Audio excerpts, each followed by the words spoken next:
All right, hello everyone. Today we'll be discussing how to solve this data sufficiency problem offered by the GMAT organization on the GMAT test. And so we'll discuss this specific problem as well as how to solve similar problems that you might face on the test. So let's just go ahead and get started. So the question states, a bookstore that sells used books sells each of its paperback books for a certain price and each of its hardcover books for a certain price. If Joe, Maria, and Paul bought books in the same store or in this store, how much did Maria pay for one paperback book and one hardcover book? Okay, so why don't we just go ahead and start by documenting the question.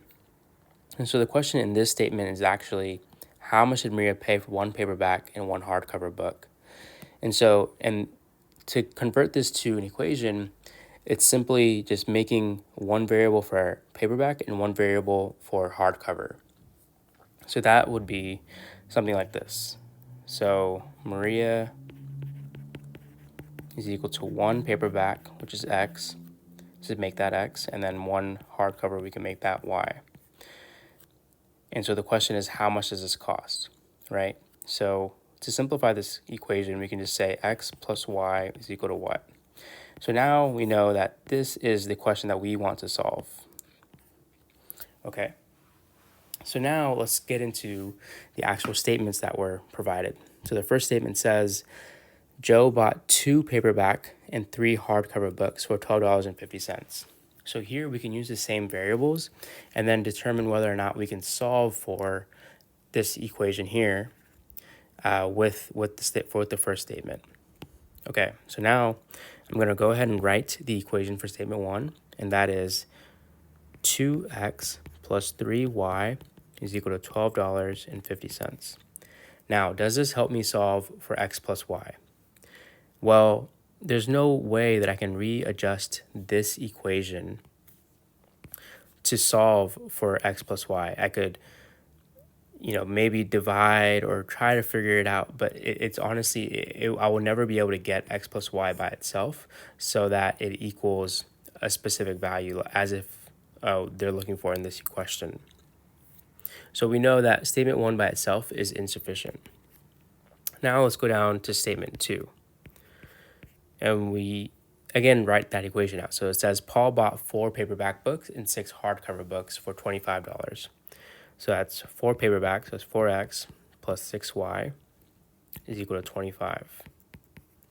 Now, again, you have 2 variables here and 1 equation. And so because of that, you cannot solve for 2 variables.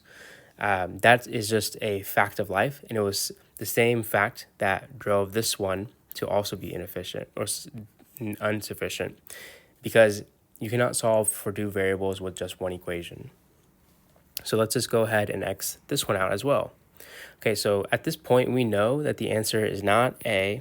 We know that it's not B. We can also know that it's not D because neither one of these were sufficient. So now it has to be either C or E. So now let's go down, and I'll use a different color this time and combine both statements. So we have 2x plus 3y is equal to 1250. And 4x plus 6y is equal to 25. So my logic about having 2 variables in one equation doesn't really come to fruition here, right? Because we have 2 variables and we have 2 equations. So theoretically, we should be able to solve for x and y.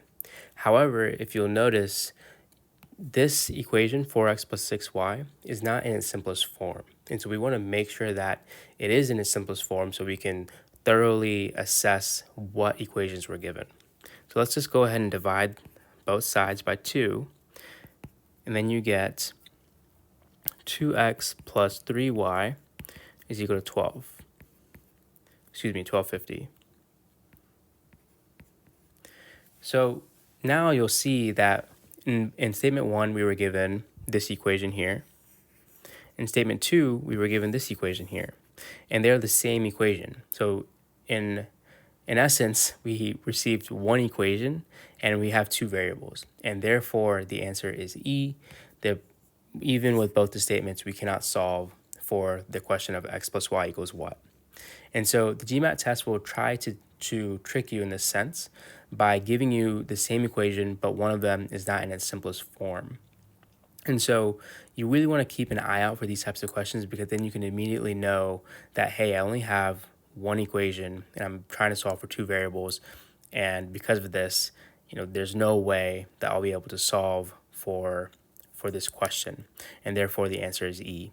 And so by identifying these tricks quickly, you can save time on the test and move forward to the more challenging math problems that might come up. And so that's it from me for today. If you have any questions about this specific question or other GMAT strategies, please feel free to reach out and I'd be happy to answer as best that I can. Thank you for your time.